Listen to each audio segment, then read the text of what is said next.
Hey everyone, so today I'm going to be doing my video talking about my submission for Division 2, which is the Modern Unlimited category, and for that I'm going to be running my Midwest Industries rifle, and I'll kind of go over the specifics of how this thing is set up. But I have a whole review on this rifle with pretty much everything as configured now, so if you want to see more on that, head over to that video.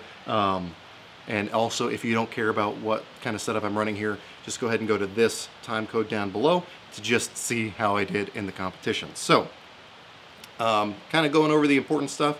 I have a Rise Armament RA535 trigger in here.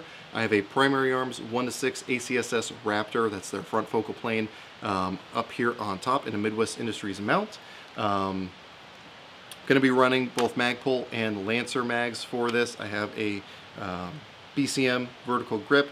I have a Arisaka flashlight up here, that's one of their 600 series, and then up front I have a YHM Turbo K suppressor.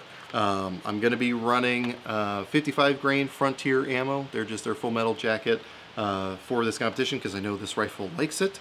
Hopefully, so, and also that way I know if I miss, that's totally me. It's not going to be this setup. I've run this setup through a precision rifle class. It can definitely do its job. It's just a question of if I can do my job.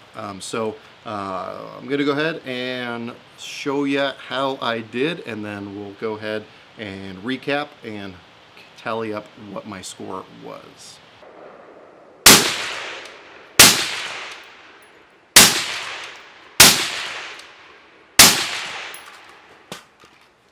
Those were terrible.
So you guys actually probably know better than I do how I actually did.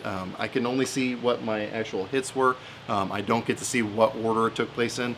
Just from my own perception, standing was the worst. I know when I broke my shots, I was not really well centered on the target. Prone felt really good, kneeling felt pretty good, but between standing and kneeling, it was kind of hit or miss. It definitely felt faster than last year with the BCM that I was running. However, I'm not sure about hits. I definitely have room for improvement. If I ran it again, I could probably do better, but I could also maybe do worse. It's really hard to say. But nonetheless, the score is what the score is, which, you know, I'm going to have my math over here on this side of the screen to tally up what my actual score was if I haven't shown that already. The suppressor, thankfully, even though it was going to get pretty hot by the end of 20 rounds, the Mirage really wasn't taking effect yet. Had I let it warm up a little bit longer or waited a little bit longer to run it, that Mirage probably would have been causing even more of an issue. But again, at only 20 rounds, it really wasn't that bad at all. And one of the cool things with this suppressor is, with or without the suppressor, my point of impact is, as near as makes no difference, the same at 100 yards. So it really doesn't affect anything other than having a little bit of extra weight out on the front end. I don't know if I'll be running this thing again for the competition next year. It'll probably be an AR15 of some sort.